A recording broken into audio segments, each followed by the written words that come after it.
happiness, girl, is all I'm after. Whenever you need me, I'll be there. I'll be there to protect you. Yeah, baby. With an unselfish love that respects you. Just call my name and I'll be there. And oh,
Please find your seats and silence your mobile devices.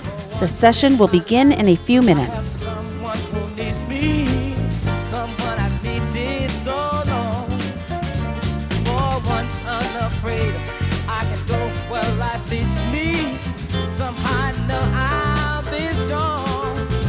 For once I can touch what my heart used to dream of long before I knew. Oh, someone warm like you would make my dream come true. Yeah, yeah, yeah. For once in my life, I won't let sorrow hurt me, not like it's hurt me before. For once I have something I know won't desert me.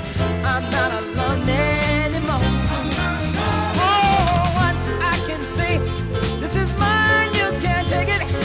Long as I know I have love, I can make it.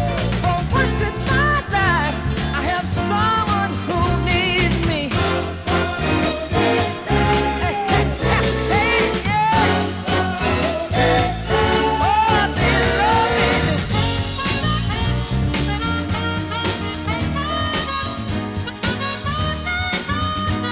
For once in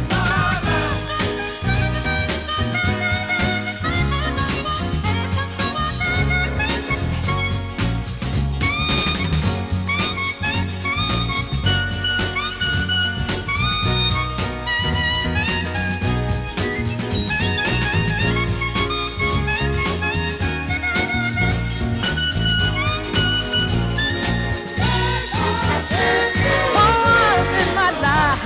I won't let sorrow hurt me, not like it's hurt me before. For once I have something I know won't desert me. I'm not alone anymore. For once I can say, this is mine, you can't take it. Long as I know I have love, I can make it. For once in my life, I have someone who needs me. For once in my life, yeah, somebody that needs me.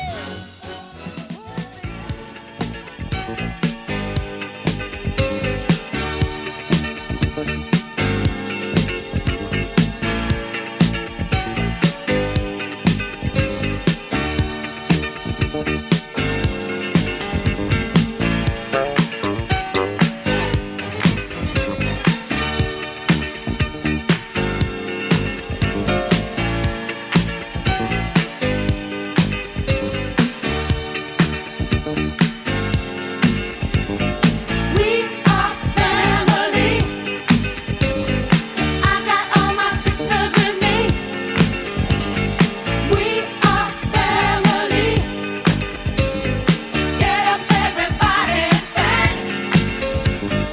We are family. I got all my sisters with me. We are family. Get up, everybody, and sing.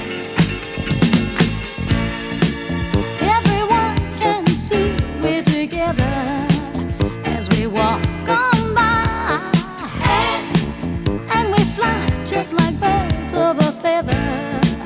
I won't tell no lie. All of the people around us, they say, can they be that close? Please find your seats. We will begin in 1 minute. We're giving love in a family dose. We are family. Hey, I got all my sisters with me. We are family. Get up, everybody, and sing. Sing it to me. We are family. I got all my sisters with me. We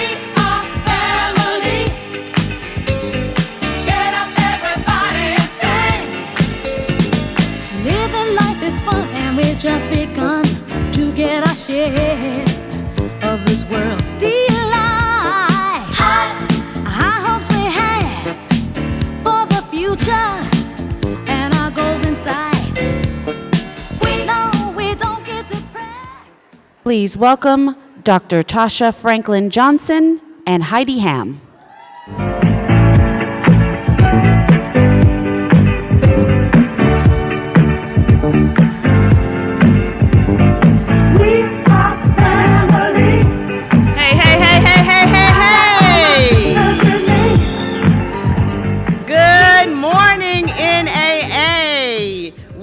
Home. I wore my click clacks just for you so I can click 3 times. There is no place like home. It is so powerful to see you here in one room, and even more powerful to think that each of you represents your community, the colleagues that you work with every single day. So we can imagine that when we learn here, what we learn here will spread to thousands of people working in the after school across the country.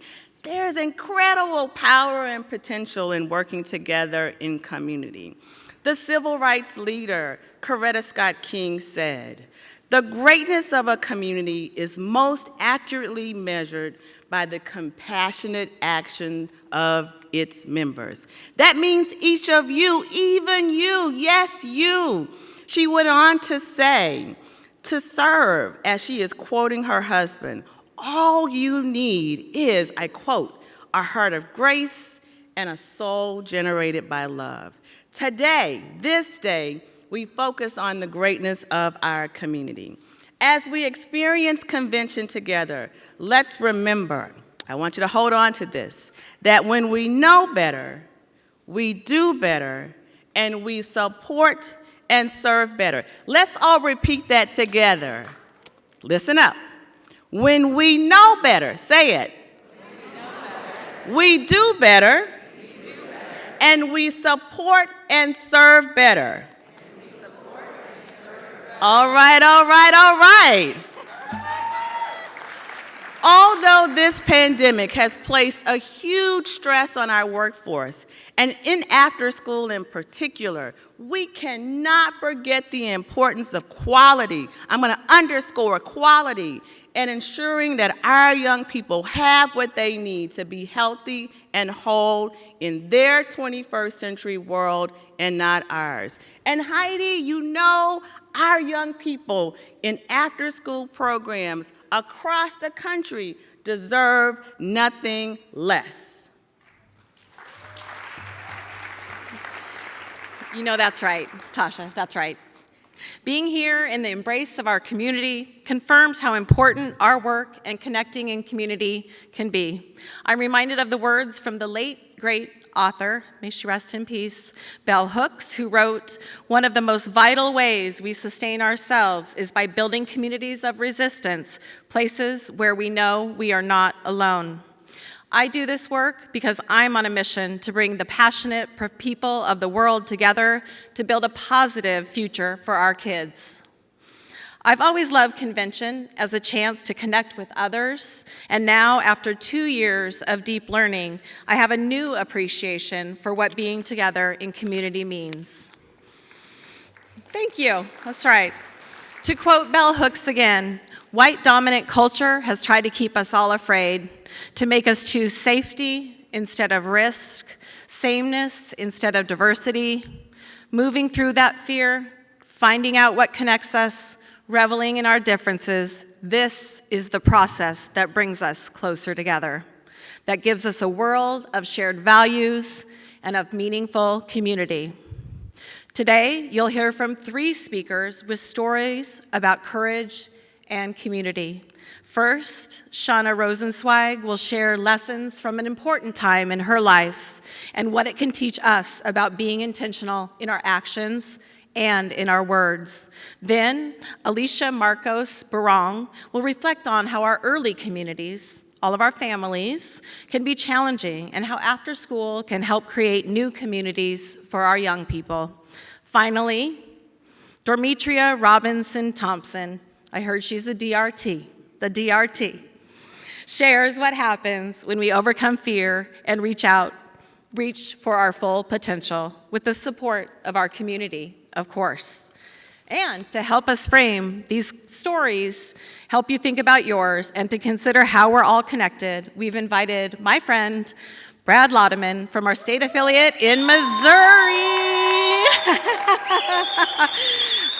Okay, I guess he's everyone's friend. I felt special before, but thanks for joining us, Brad. Thank you, Tell us Heidi. what you think about what we have to plan today.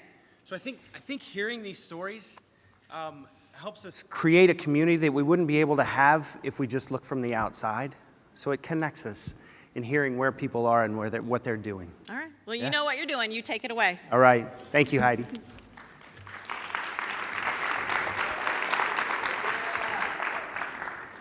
So when I walked up here, you had thoughts. Unconsciously, you started thinking, maybe you've had thoughts about how I look, how I dressed, maybe you like the shoes. You had thoughts about this introduction, about what's going to happen, and that just happened automatically. I want you to think now intentionally, what do you know about me just by looking? So I've asked this question to middle school and high school students, and their first response every time is, you're bald. Right? And I am bald, it's true. But am I naturally bald or am I intentionally bald? The answer is yes. You might have noticed that I'm tall. The average height for American men is 5'9". I'm a little bit over 6'1". So I'm taller than average, but if you're 6'2" or 6'6", I'm not tall. You may have noticed that I wear a ring and thought, oh, well, he's married. Well, I could be married, but if I am married, you don't know anything about the person that I'm married to. You also don't know that maybe my partner left 3 months ago and I haven't been able to take off my ring. You don't know if maybe my spouse passed away 5 years ago and that's why I have a black ring. For the record, I've been married to my wife, Rachel, for almost 25 years this year. Thank you. The last thing I want to point out, and some of you is the very first thing that you notice, and some of you are going to go, oh yeah, but I'm white. When I've done this presentation with middle school and high school, sometimes I have to prompt that. Y'all are missing something very obvious, and it comes out as a question. You're white? Yes, all my life. For better or for worse. All the good and bad that comes with that. So you might see a tall, bald, married white man and make some assumptions about me. Some of your assumptions may be correct. I'm taller than average. I do play basketball. But you don't see who I am. You don't know my story just by looking. You don't know that when I was 5, I broke my nose and we never got it fixed. You don't know that I grew up playing soccer and I wanted to be a professional athlete. You don't know when I was in 9th grade that I had a soccer coach who told me, you're talented, Brad, but if you don't grow soon, you might as well be a garbage man. You don't know just by looking that my mom still gets really excited when I call her, and I talk to her about once a week. You don't know just by looking that I've struggled with being a perfectionist all my life.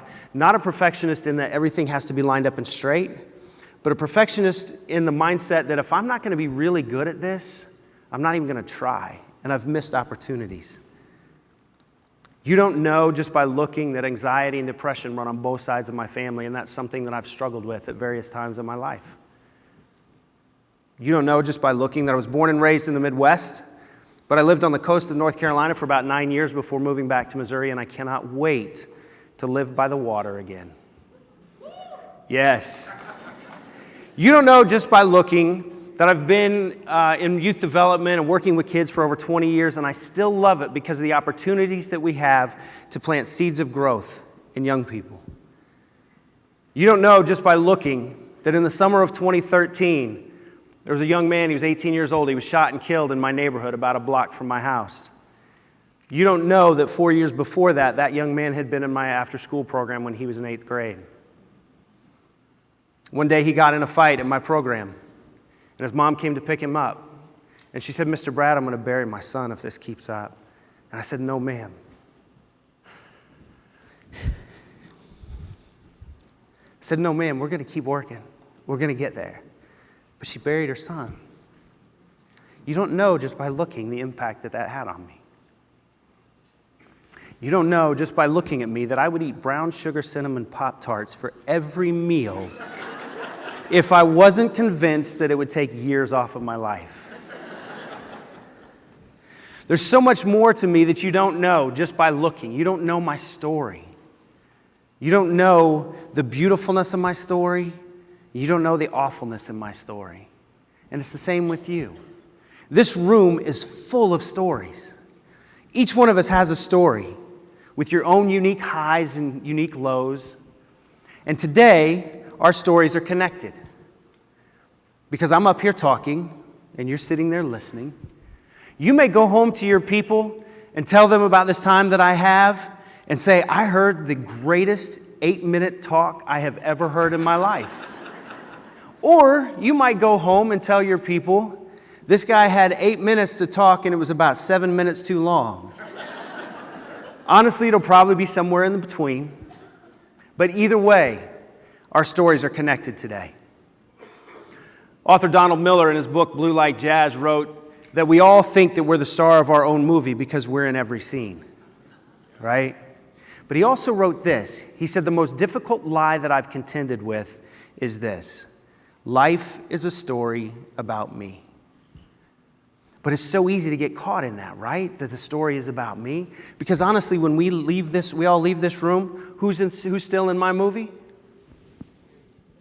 Right? So of course it's a story about me. And you're thinking, no, it's not, Brad. Because when we leave this room, you're not in my story anymore. It's a story about you. And so what if we became intentional about connecting our stories? How do we get out of this way of thinking that life is a story about me? There's 3 things that we can do. The first is to be curious. I'm convinced that curiosity and wonder make the world go round. And when we encounter people and we hear their stories and we're curious, what are they like? What are their values? Who are the people that are influential in their life? How did they grow up? How did they get to this place where they are? And being curious. We talk a lot about working with kids and asking open-ended questions to help them reflect and think and talk. That works with adults too. So instead of, or maybe in addition to that, when you meet someone and say, where are you from? Maybe you ask a question and go, what's your favorite thing to do where you live? Because we get a little bit more of their story. The second way we can connect is to be committed to listening. Most of us, and I don't want to offend anybody, but most of us listen to respond and not to hear and learn. There was a study done in 2019 of medical doctors. And the study found that medical doctors, on average, interrupt patients after 11 seconds of listening. 11 seconds. Now, most of us in this room are not medical doctors, but I want you to think about, how long do you listen? When do you want to interject or interrupt? Or when do you have a thought in your mind and it takes off somewhere and then you go, oh shoot, they're talking and I don't know what they're talking about. But if we can commit ourselves to listening, we can connect our stories. And the third way that we can connect our stories is being kind. It's this great quote. I'm sure some of you have heard it. As far back as I could trace it was to Plato, the philosopher. But the quote is this: be kind, for everyone you meet is fighting a hard battle. When we're talking to people, most of the time we don't have any idea what chapter they're in. It could be the greatest chapter in their life. It could be one of the worst chapters that they could ever have imagined. And if we come with the intent to bring kindness, we'll be much more aware of those opportunities to connect our stories in a positive way. So what if you were intentional about making your life not a story about you? What if you started looking at yourself as a supporting character in the stories of the people around you? What if you started approaching every situation and thinking, how can I bring kindness to this place? I think kindness is underrated. Not how do I fix them, but how do I leave them with a smile or with a thought or with a connection? By being curious and committed to listening and being kind, we can go from being the star of our own movie to connecting to the stories that are all around us in a positive way. So as we're here over the next couple of days and you meet new people, ask yourself, I wonder what their story is. How can I be a supporting character in their story? And as we listen, our stories will connect. Today, we're going to have the honor of hearing from 3 of our colleagues and hearing their stories. Let's be in that mindset of being curious, being committed to listening, and being kind. You don't know. Ask yourself, what can I take away from this talk? What might I take home? Maybe it's advice, or courage, inspiration. Maybe it's comfort. And after these stories have been told, then I'm going to come back up here and I'm going to ask you about your story. Thank you.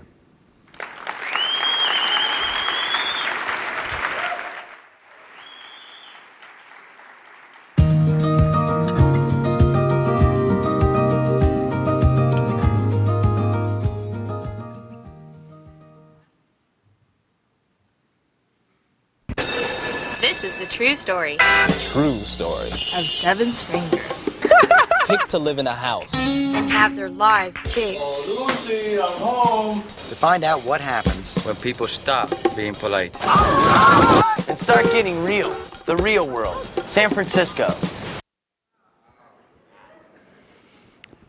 Growing up in the 90s and early aughts, I've watched more episodes of MTV's Real World than I care to admit.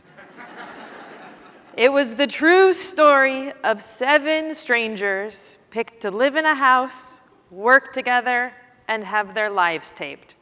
We found out what happened when people stop being polite and start getting real. 33 different times. In its early years, Real World was hailed for depicting relevant issues in young adulthood, including prejudice, religion, sex, politics, and more. For me, it was where I was introduced to the first openly gay person I saw represented on television. Pedro Zamora of Real World San Francisco was HIV positive and an AIDS educator himself. Pedro even got married on The Real World, making MTV the first network to broadcast a gay commitment ceremony. Pedro is credited with humanizing the HIV-positive community on a massive scale. And off the screen, I knew exactly one openly gay person. My cousin Joel. And when I think about Joel, I have only one memory. It's my family, my aunts and uncles, my cousins, my grandparents, not Joel, gathered around a table, making a quilt square to commemorate Joel's life. See, Joel died of AIDS when I was 10. Joel's panel is one of 50,000 to make up the AIDS memorial quilt.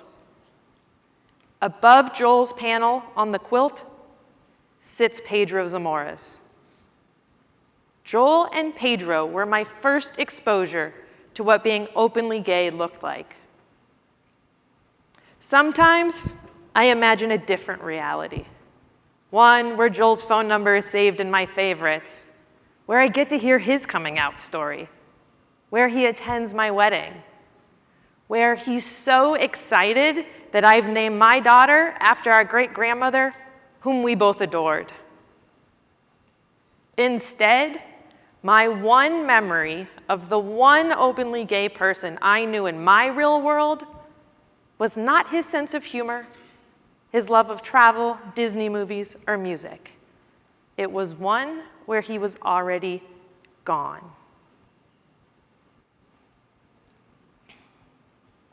Fast forward a decade. I'm sitting in a restaurant with Jim, my mentor, my after-school program leader, my former teacher, my role model. Jim is my safe space, the one person who listened to my adolescent fears and dreams. From age 12 onward, he was that consistent, caring adult outside of my family I knew I could count on, always and no matter what. In today's research, my relationship with Jim was developmental. Relationships are developmental when young people discover who they are, develop abilities to shape their own lives, and learn how to engage with and contribute to the world around them. Jim offered me my first job in after school at a sports-based after-school program that he run. Eager to earn some money in high school, I said yes. 22 years later, I'm still here, still in after school. Jim inspired my love of this profession. Heck, he provided me a first glimpse this could be a profession. And he taught me the power of a trusted adult in the lives of young people. Most importantly, he taught me the power of a trusted adult in my life.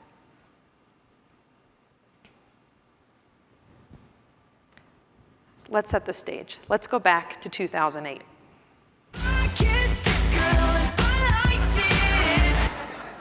The jam of the summer is Katy Perry's I Kissed a Girl.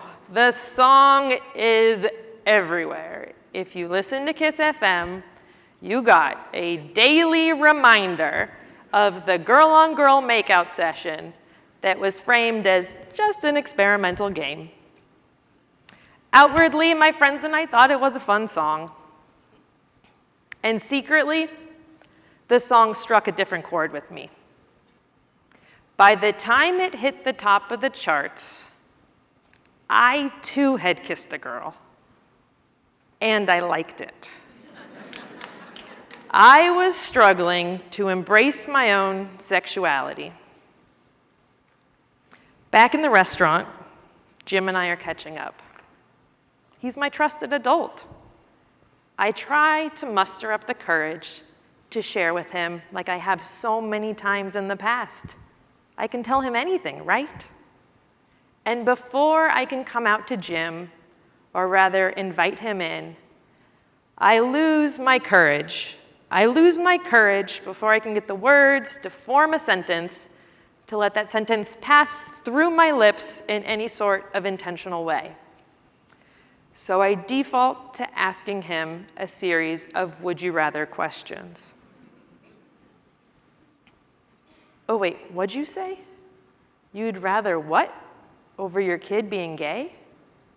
Nothing would be worse than your kid being gay? Did I hear correctly? Yes, I did. The sentence I spent so much time crafting never made it out of my mouth. I was at a loss for words, but I lost more than words in that moment.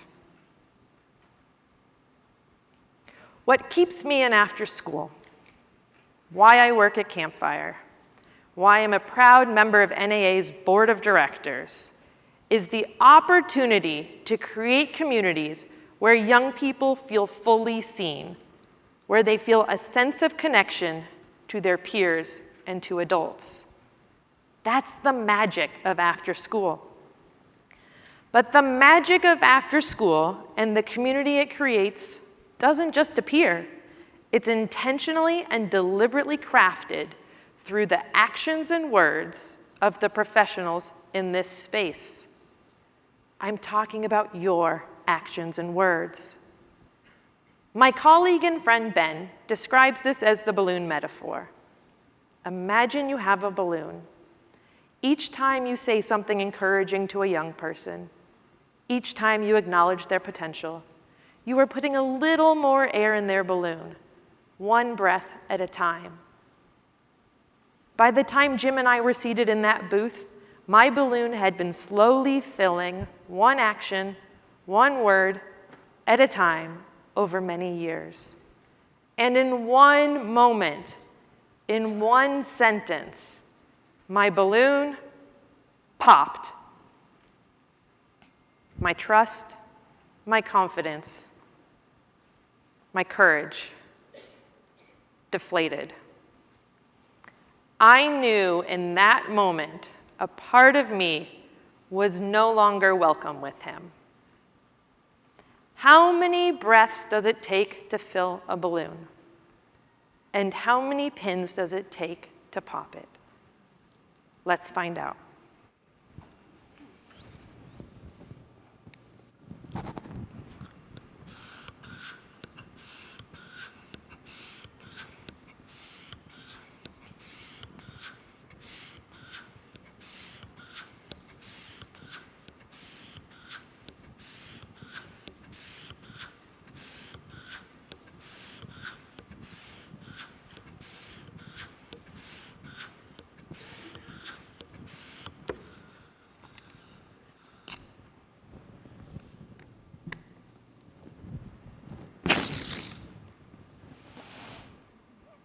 The Trevor Project, the world's largest suicide prevention and crisis intervention organization for LGBTQ+ young people, has listed on their homepage in big, bold letters, "You deserve a welcoming, loving world, and so do the people you care about." Repeat that with me now. You deserve a welcoming, loving world, and so do the people you care about. What words and actions do you put into the balloons of the young people in your program every day? And what words and actions might be the pin that pops them, intentionally or unintentionally? Because here's the thing. I don't think Jim remembers what he said that day. And I have never given him the grace and the benefit to know why we never spoke again. We have each gone on living our own separate lives with only me carrying the weight of his words. And so I will leave you with this, to let ourselves be seen, deeply seen, vulnerably seen. That's really hard. That's why we love Brené Brown, right? This is hard stuff to grapple with, even as an adult. Now think of a young person in your life, a young person trying to be deeply, vulnerably, fully seen by you. And think of the air you have tirelessly put into their balloon. And as you return home, watch for that pin in your words and actions. Listen carefully, breathe deeply. By doing so, you will be affirming their existence and contribution to the world. And that is as real as it gets. Thank you.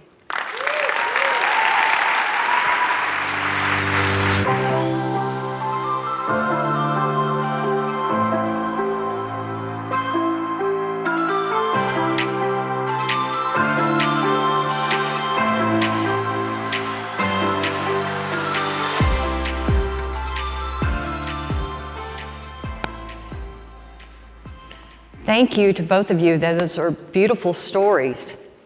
I am so excited to be a part of this community and to speak to you today. It's a long time coming.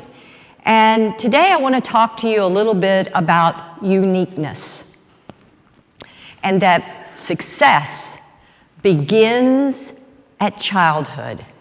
And we need to celebrate our uniqueness. Think about your childhood. Did you ever feel unique? Was it something inside of you? To the kids that you talk to, do you see with your eyes their uniqueness? Think about their home life. For me, my home life was usually at about 9 or 10 o'clock at night. I would hear a slam of a door, the smell of smoke, and my father yelling at my mother, telling her, "What are you doing?" Because she had been sitting in the same chair for all day, drinking her coffee, smoking her cigarette. About that time, I'd run to my room and put my covers over my head because I couldn't handle the yelling. And a few minutes later, my brother would come in and cuddle with me, and we'd sooner or later drift off to sleep. And then it was the next day, the challenge of the next day. So my father would take us to school, and we were always late. So there on the steps is Sister Margaret Rose. I was lucky to go to a Catholic parochial girls' school. And there she was screaming, "You're late, you're late, get in your room." And I would run up the stairs, and I would stand at the door of that room, and I would hold my breath. Because when I walked into that room, I would hear snickering and remarks, because I was very bullied, because I wasn't smart. I couldn't do English, I couldn't do math. And my chair as I walked in the room with Sister Charles Marie was right next to hers. And Sister Charles Marie would say, "Spelling time." Great, I can't spell. And she would say, "Okay, the word is receive." And I was going, I before E, I can't get it. And then I would hear the ruler hit my desk. "Alicia, didn't you study?" I'm going, "Really? I'm at home cooking, doing the laundry, taking care of my brother. Studying, didn't have too much time for it. And even if I studied it, I didn't get it." So that life kept on going. I went into high school, and I had the joy of having two teachers, Catholic high school again, and Sister Rita Claire and Sister Joan. Sister Joan taught me about English that I would never figure out because she had patience. Sister Rita Claire actually helped me learn how to reverse the numbers. She was beautiful, and she's still alive. She's 93 years old. And one day, Sister Rita Claire came to me, and she said, "Alicia, I want you to do our after-school inner-city program." "No, sister, can't do it. Got to get home. Got to take care of my brother. Don't have transportation." And then she said, "But you'll get extra credit." And I go, "Okay." So she made it happen. And I remember every Wednesday, but the first Wednesday was the most touching for me. You see, I had no values. I couldn't even raise my hand up in class to talk.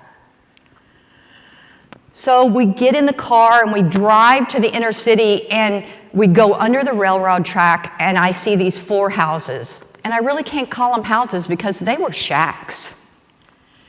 And there were these women sitting on their front porch, beautiful black women, and I can remember their faces. And Sister would get out of the car and go greet them.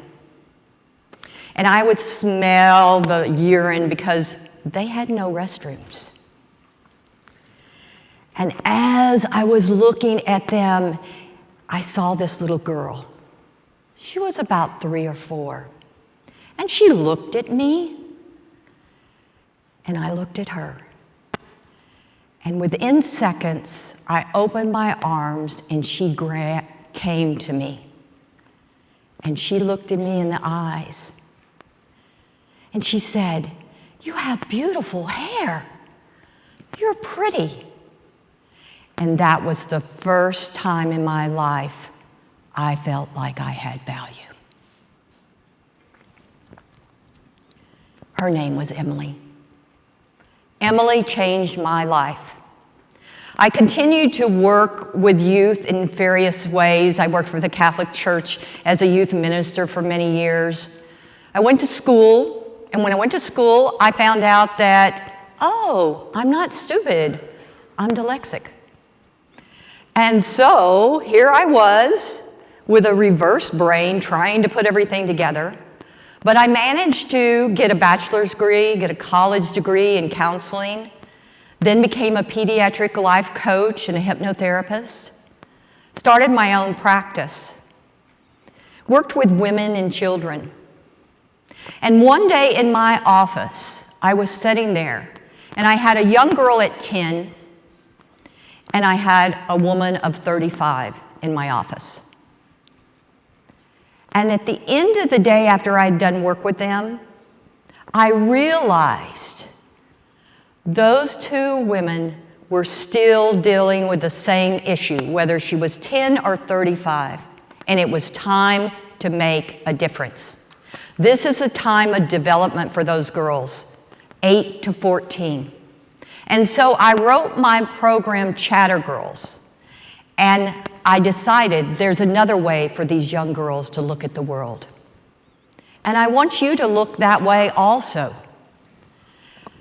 When you get up in the morning, do you celebrate your life? Instead of the negative things of, oh my gosh, I have to get up again? Are you happy that you're here? Are you just stressed because your luggage got damaged on the way here? Are you aspiring to be the best for those kids that you touch their lives? Are you truthful to yourself that this makes a difference in their lives? Because it does. Are you thoughtful? One of the most important things I feel in the way of thoughtfulness is that when we teach our kids to serve others, they become more of themselves. They have something to celebrate. Empowered. Are you empowering those children? And responsible. Because every one of you in this room is responsible for every child coming inside of your life. Because they're unique. You are unique. One of the things about being unique is that you think it's okay to be who you are. We all might have a history. We all have our journeys. But that's what I make to say to everyone. That's what makes you unique. Some of our other speakers have talked about that already. Uniqueness is important. And if our kids don't know that they're unique, no matter who they are, where they came from, then this generation is going to hurt. And they've already been challenged, and they already hurt. So you are responsible for celebrating your uniqueness and their uniqueness. So I want you to think to yourself just for a few moments, what makes you unique? And I don't want this conscious stuff of, I'm pretty, I have nice hair. No. What inside of every one of you makes you unique? And then I want you to turn to the person next to you, and I want you to tell them. Because that's going to make a difference, because you shared it. So share it. Tell the person next to you what makes it you unique.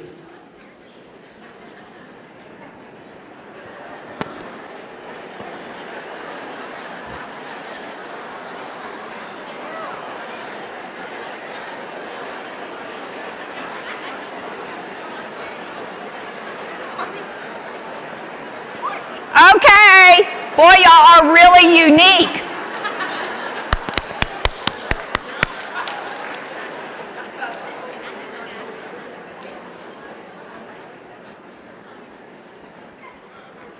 Take that uniqueness that you heard from someone else and share it. Because that's what our community is about being unique and sharing it. For some of you, you don't know that I had all kinds of challenges to get here. But you know what? I was determined to stand on this stage and celebrate my uniqueness and to let all of you know that you are unique and we all can make a difference in these kids' lives. Thank you very much.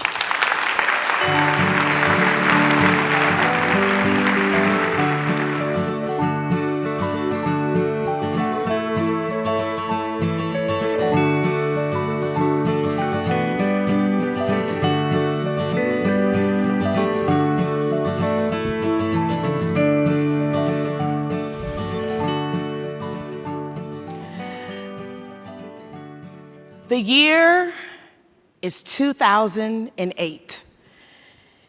And it was a year that would begin an unbelievable, unexpected life's journey.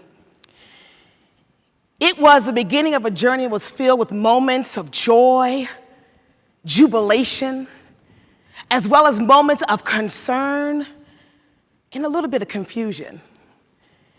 It was the year that I would meet this great, quiet guy named Earl.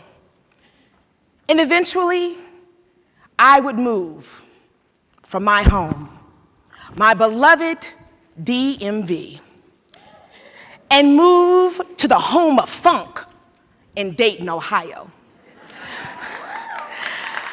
I was excited. I was hopeful.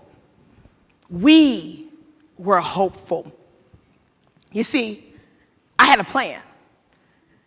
And anyone that knows me knows that I'm going to do my best to work the plan, evaluate the plan, maybe reevaluate the plan, but do whatever needs to be done to get the job done so that it can be a success. So why in the world would moving 8 hours away be any different? Because I had a plan. Oh, but it did not go as I had planned. It became a little crazy. I had unexpected speed bumps, unexpected no's, unexpected struggles. I wasn't used to struggling. I wasn't used to disappointments. It was in this season that I literally said to myself, if it wasn't for God, my earthly advocates, my mom and dad, and Earl, I honestly don't know how I was going to make it. I had hope, and I knew that there was meaning in this journey, but it got crazy. It took me 6 months to find a full-time teaching job. I had tenants in my house back in Maryland who eventually stopped paying their rent. Meanwhile, I had rent to pay in Dayton. I was having a hard time kind of getting in the groove in my new community and getting connected. It took me a minute to find my new church home. I was like, what is going on? Is my plan not working? Is our plan not working? But then I kept going because I knew that there was purpose in this journey. You see, it was not a straight road. It was a curvy road. There were all kinds of markers, unexpected some, on this road, on this journey. There were markers that really were humbling, embarrassing. But then I had also great markers, like Earl and I getting married, celebrating 10 years in July.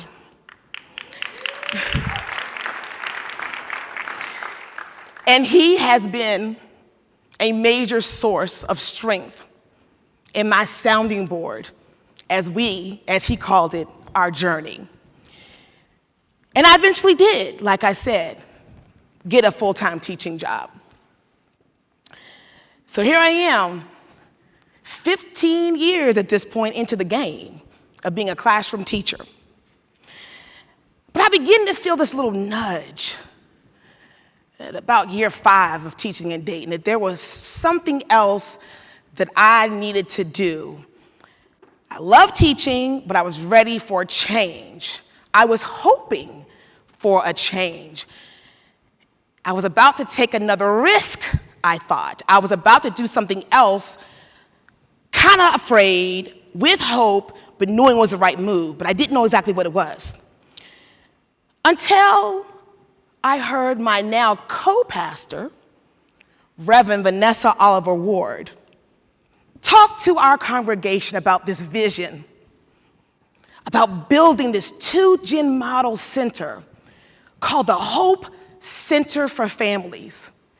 And every time she talked about it, I just felt excited, and I felt like it just spoke to me. I felt like this was my next step. And I didn't know how, I didn't know when, but I just saw myself connected there. Well, fast forward, I'm still teaching, knowing that nudge is there. A year later, Reverend Vanessa approaches me, and she says, I have applied for a 21st Century Community Learning Center grant. We don't have it, not sure if we're going to get it, but I would like for you to come on board in leadership and be a part of our freedom schools. She was taking a risk because we didn't have the grant yet. And I was about to take a risk because I was about to leave a teaching job and go to teach for the summer without knowing fully the next steps. I took the job. And we got the 21st Century grant.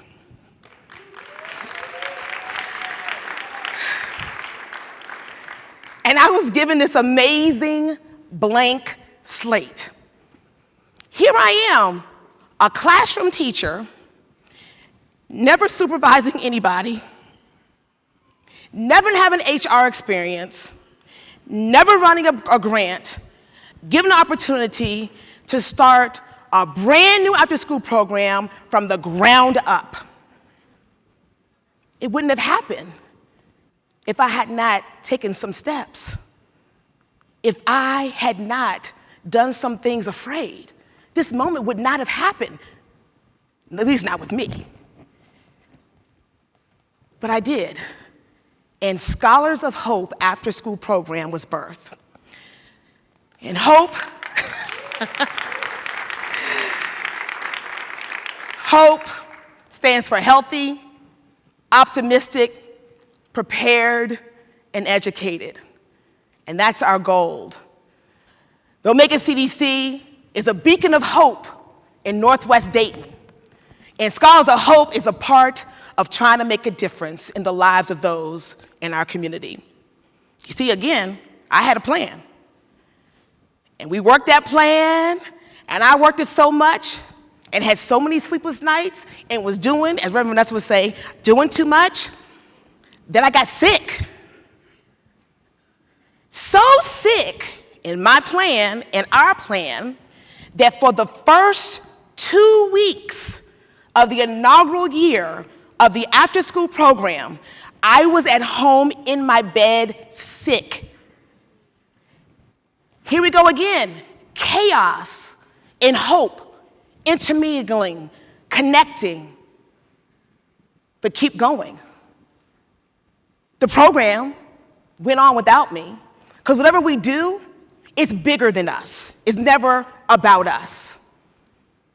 Fast forward, 5 years later, we're still kicking it. We have not one but 2 21st Century grants, as well as giving high-quality summer programs through our freedom schools. Then another marker was about to happen. I was about to turn 50. And I decided I want to do 50 things in my 50th year. You know, I had things on there like take more bubble baths, self-care, get more massages, self-care, but I also like things like donating to charities and organizations and all of that. But then I had some other things on there. Some things that was inspired by the group Black Violins. They have a song called Impossible is Possible. And I call this, You Can Do Anything. Show the world the impossible. is possible kind of things. Things like going back to school at 50 to get my PhD in educational leadership at Miami University in Oxford, Ohio, after graduating with my master's 17 years before, y'all, getting my undergrad from Howard in 1994. I did it. Well, I'm doing it. And then I decided to do something else kind of radical on my journey of hope, of doing things afraid. I decided I wanted to go skydiving. So I went skydiving. I was planning to. And the date, I planned and everything, got t-shirts and all that good stuff. Well, weather said no. And so people that had planned on coming, I had family from out of town, the whole nine, weren't able to be there. So I had to reschedule it to the next week, hoping it was gonna happen. Not sure it was gonna happen. So we gathered. And I had some of my family, some of my friends, and even some of my staff join me as I got ready to take this jump. Additionally, because I knew that this moment was bigger than me just skydiving, I wanted to have Black women with me on this jump. So I created these shirts. Never underestimate Black women who skydive. And because of the date change, my jump squad went from 5 of us to the date change being 3 of us. But it's exactly who was supposed to be there because that's what happened, right? And so the woman next to me, her name is Ryan McClin. She's the first Black mayor of Dayton. She's the first Black elected woman in the Ohio State Senate. And next to her is Jasmine Brown, an entrepreneur in Dayton. They too have their journey of hope. They too have their opportunities of doing things afraid and taking risk on their journey. So we were all together, and we were getting in the plane, and we got on the plane, and I was excited. But what I didn't share with you is Mayor Ryan McClin. She's 73, and yes, she knows I'm telling her age, and she has skydived over 20 times. And so when I decided I was gonna go skydiving, doing it afraid, with hope in my heart, I wanted to make sure I had her with me. I asked her and she immediately said yes, because she symbolizes wisdom. She is someone who has done what I wanted to do. Who is in your plane? Who do you have around you, helping you, leading you, inspiring you, giving you words of wisdom in the process of you doing the work of after school? Check that out. Who's in your plane? So along with being a veteran and being inspirational at 73 jumping, yes, I'm gonna jump again too, by the way, I was super excited because they said, she's going first, she's going first. I was like, yes, because I was gonna watch her, kind of sort as much as I could, right? We get up, y'all, midway through, they decide to change the order. And they said, I heard the instructors talking, they said, oh no, Demetria, now you're going first. I'm already in the plane, y'all. The only way down is to jump. I couldn't turn back. I'd gotten here to this point, I had to jump. So guess what? I jumped. And it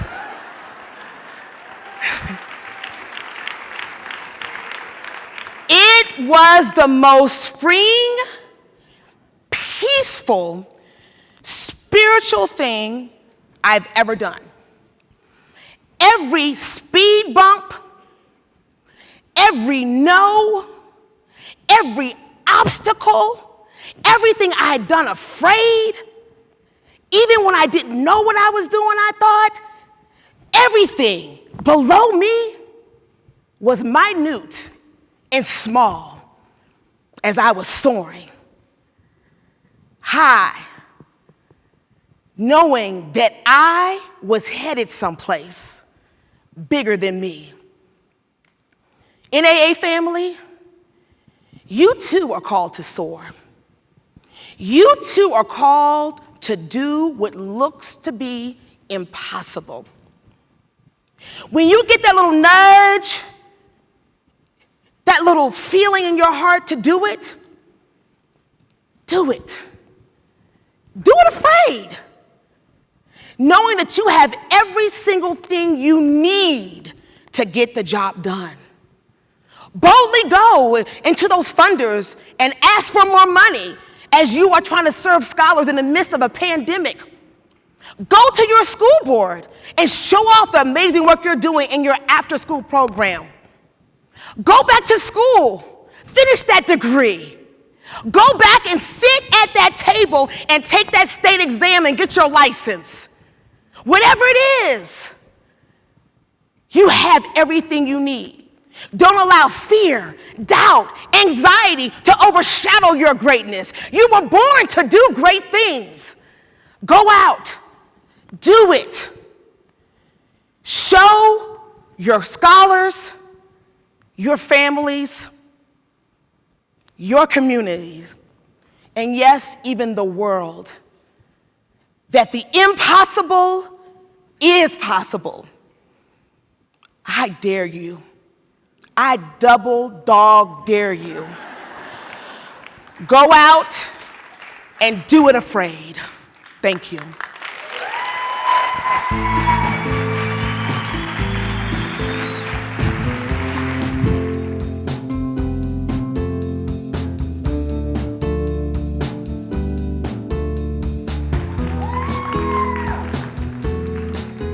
Wow, wow.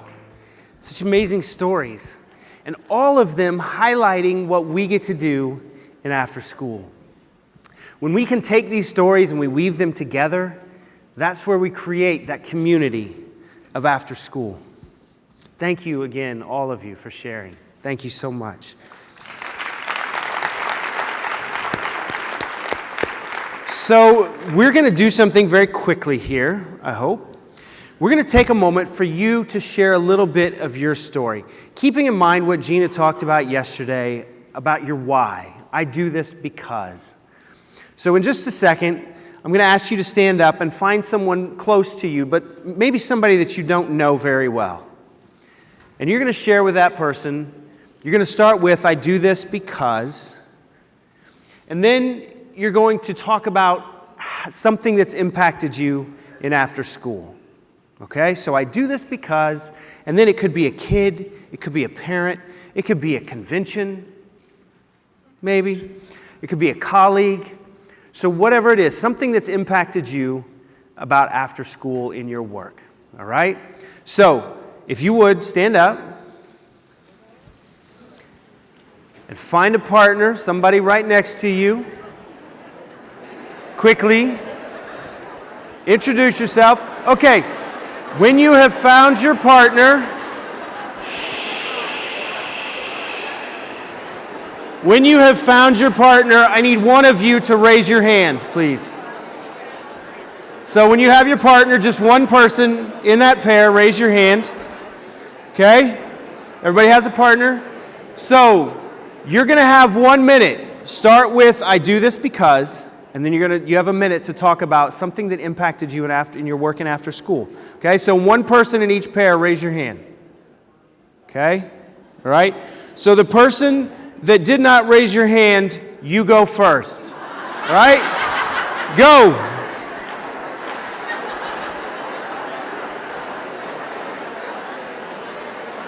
You good?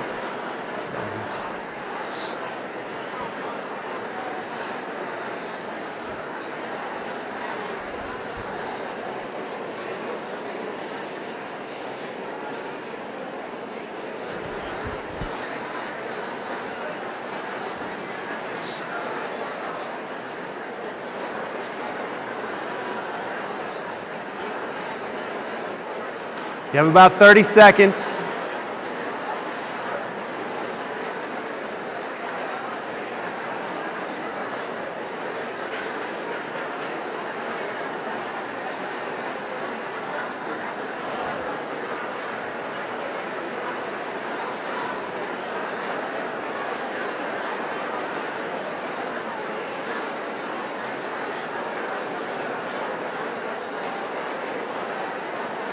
Okay, and switch. If you have not had the other partner speak, switch partners, change, and then the second person talks. 1 minute.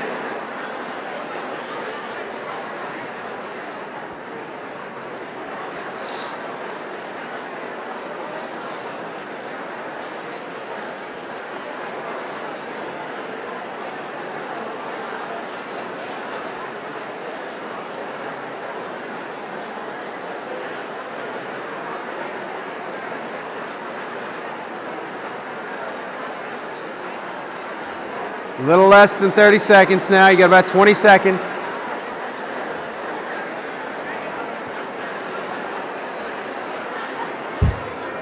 We're going to get him back?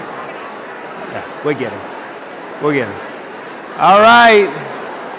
5, 4, 3, 2, 1, and time. Thank you all very much. So thank you for engaging in that. It's so great to see these connections happening all around the room and our stories coming together. So you can head back to your seats, and I'm going to turn it back over to Heidi. Thank you so much, Brad, and all of our community showcase speakers, Shauna, Alicia, and Dormitria. You have me, so I'm Twitter-pated, I think. I want you in my plane. I want you in my plane.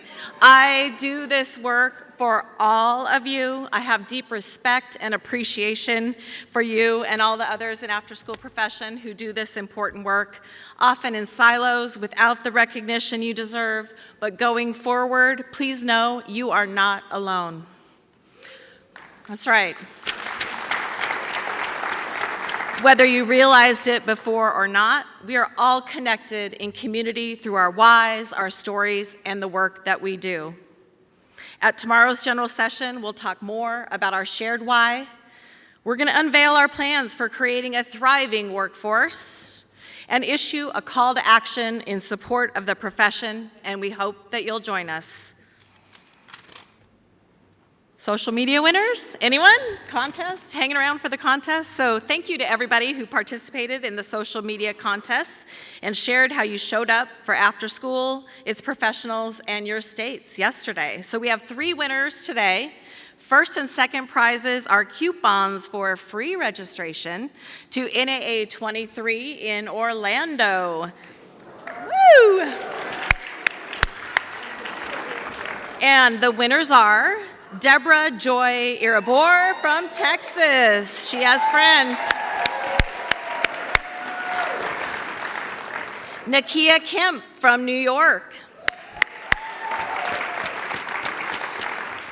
And third prize, the Leadership Book Bundle, goes to Michelle Goldmere from Arizona. Congratulations to the winners. Please come up and claim your prizes right over here. And watch the screen, check the app for today's social media contests. Next, we'll head to lunch in the Learning Expo. We'll see you there. Thank you.